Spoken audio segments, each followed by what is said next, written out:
Right, so first of all, if we just want to say your name and the group that you're here today. Okay, well, my name is Neil Pitcairn. I'm representing UK WIN, which is the United Kingdom Without Incineration Network. And that's a large-ish network of community groups spread all over the UK,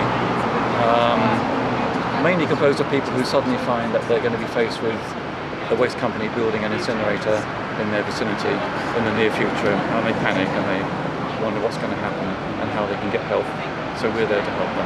Right, so very clearly, what is the process here? I mean, between like sort of the wood and the incinerators and the power plants, like how does all this work, basically? Well, the very direct connection is that quite a lot of waste going into waste incinerators is deemed organic.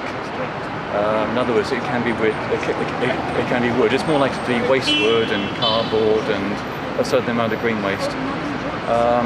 And even though green waste and food waste is increasingly being collected by councils, still a lot is fed into incinerators. The government, DEFRA, currently regards that as being carbon neutral, even though clearly it's not really. And it should be treated as any other kind of biomass. It should be assessed for its source. Clearly, when you're burning biomass, whether it's waste wood and green waste, food waste, or virgin biomass pulp, it's still going to have an impact in terms of CO2 emissions. But in waste incineration, that is totally ignored, and we think that's wrong.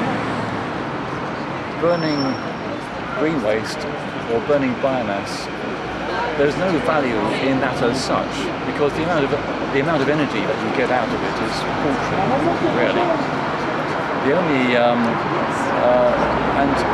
value at all is if you're actually replacing that biomass at the same speed, or in fact faster, at a rate fast enough to soak up those CO2 emissions as quickly as they're being emitted when you actually burn the biomass or the biomass waste in the first place. And does that make sense? Yeah, no, it does. Yeah, and I mean, the other thing around the sort of incinerator issue is there's quite a lot of health concerns for communities who are living around these places as well, isn't there? There have historically been health concerns. At the moment, the official government line is that they will not acknowledge that there are any serious health risks to residents living near waste incinerators. They think that they are clean enough not to pose a threat to the general public. We think that the jury is still out on that. Basically the health issues are unresolved. And of course, any health impacts are going to be very long term and quite difficult to assess. And very little research is being done. So unless research is done, then we can't get results, and until we have results, we cannot really assess what the long term impacts are. Lovely. Thanks a lot. Is it anything